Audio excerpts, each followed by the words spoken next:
Hello friends, today we are going to start our exercise 2.1 class 10th mathematics. In exercise 2.1 only, sum number 1 is there.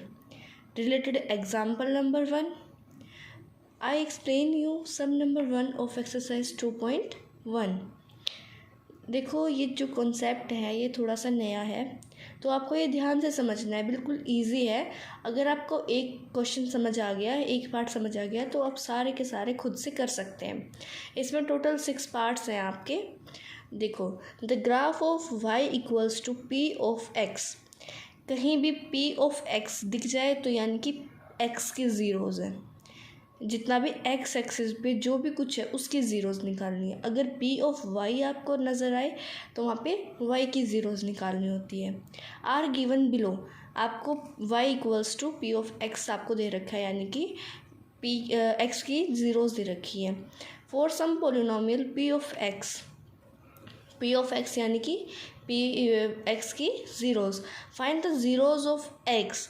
अब ये इन्होंने बस दे रखी है graph की फॉर्म में, लेकिन अब आपको बताने हैं किस में कितनी ज़ीरोज़ हैं। इन ईच केस, हर एक केस में। यहाँ पे कितने केसेस है? 6 केसेस है टोटल आपके, तो आपको 6 के 6 केसेस में दिखाना है। अब आपको क्या दे रखा है? P of x, y equals to p of x. P of x आप कैसे निकालते हैं? जो भी वाई एक्सिस है होता है, एक एक्स एक्सिस होता है। आपके दो हमारे एक्सिस दे रखे हैं। एक्स एक्सिस को शो किया है एक्स और एक्स डैश से, और वाई को शो किया है वाई और वाई डैश। ठीक है। अब जितनी बार भी हमारा एक्स एक्सिस पे कोई भी पैराबोला आपका टच हो रहा है या स्ट्रेट लाइन टच हो रही है, तो उतनी ही आपकी ज़ीरोज़ होती है। अब ये देखो, फर्स्ट जो हमारा केस है इसमें वाई एक्स एक्सिस ये है और एक्स एक्सिस पे टच करना था, लेकिन ये तो ओनली वाई एक्सिस पे है और स्ट्रेट लाइन है, तो ये इसमें कोई भी ज़ीरो नहीं है। तो फर्स्ट वाले में कितनी ज़ीरोज़ हो जाएंगी? ज़ीरो। आप ज़ीरो लिख दो, कोई भी ज़ीरो नहीं है यहाँ। नेक्स्ट जो केस है इसमें देखो, एक्स एक्सिस पे कितनी बार टच हुआ है? Only 1 time. वैसे तो वाई एक्सिस पे भी 1 टाइम है, लेकिन हमें वाई एक्सिस का नहीं देखना, हमें तो एक्स एक्सिस की ज़ीरो निकालनी है। तो एक्स एक्सिस पे कितनी बार टच हुआ है? Only 1 time. तो ज़ीरो कितनी होगी? एक ज़ीरो होगी। थर्ड जो हमारा केस आता है इसमें देखो, काउंट करो 1 2 और 3 टाइम्स आपका यहाँ पे टच हुआ है। ठीक है। अब नेक्स्ट जो आपका है इसमें कितनी बार टच हुआ है? एक्स एक्सिस पे 1 टाइम एंड 2 टाइम। 2 टाइम्स हुआ है, तो यानी कि 2 ज़ीरोज़। ये जो राउंड है, कर्व्स हैं, इनको हम क्या बोलते हैं? पैराबोला। मैंने आपको अपनी इंट्रोडक्शन वीडियो में बताया था, पैराबोलाज होते हैं ये। और ये हर एक जगह आप पैराबोला, ये किस फॉर्म में आ सकते हैं आपके पेपर में? या तो MCQ फॉर्म में आ सकते हैं और 1 और 2 मार्क्स के फॉर्म में आएंगे, ज़्यादा तो नहीं आएंगे। अगर ज़्यादा की फॉर्म में तो आपको ग्राफ बनाना दिया जा सकता है, लेकिन वो अगर आपको रेडीमेड देता है तो आपका 1 या 2 मार्क्स की उसमें ही आता है। MCQ मोस्टली यहाँ से बन जाते हैं 2.1 से। अभी देखो, फिफ्थ जो केस है इसमें कितनी बार टच हुआ? 1 2 3 एंड 4 टाइम्स आपका यहाँ पे टच हुआ है इसे एक्स एक्सिस से। सिक्स्थ केस में क्या है? 1 2 3, ओनली 3 टाइम्स।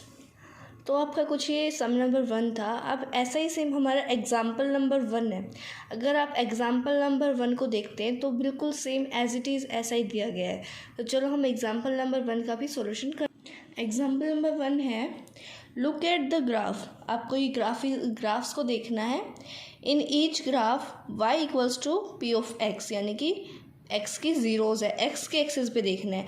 यहाँ पे अगर आपका y आता, अगर आपका यहाँ पे y आ जाता तो आपको y के ज़ीरोज़ देखना है। अगर अब आपका यहाँ पे x आया ना, तो आपको x एक्सिस पे देखना है जितनी बार भी टच हुआ है। अब ये देखो, where p of x is a polynomial for each of the graph. p of x क्या है? एक पोलिनोमियल है। इंट्रोडक्शन वीडियो में मैंने आपको बताया था ना पोलिनोमियल्स क्या होता है, बस वही है पोलिनोमियल्स। और find the number of the zeros of p of x। p of x के ज़ीरोज़ आपको फाइंड आउट करनी है। अब देखो, फर्स्ट जो है इसमें ग्राफ में कितनी बारी? 1 time, only 1 zero is there.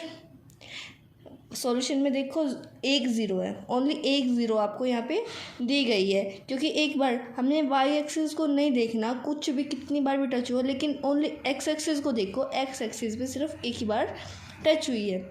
अब सेकंड जो केस है इसमें कितनी बार 1 and 2, only 2 times, 2 bar touch हुई है आप केस में एक्स एक्सिस पे। और अगर वाई एक्सिस पूछा जाए तो 1 टाइम, सिर्फ एक बारी। और नेक्स्ट केस में देखो 1 2 3 3 टाइम्स, और वाई एक्सिस पे ओनली 1 टाइम। अब फोर्थ जो अपना केस है उसमें 1 टाइम हुआ है एक्स एक्सिस पे और 1 टाइम हुआ है वाई एक्सिस पे, लेकिन आपको सिर्फ एक्स एक्सिस का बताना है। Fifth case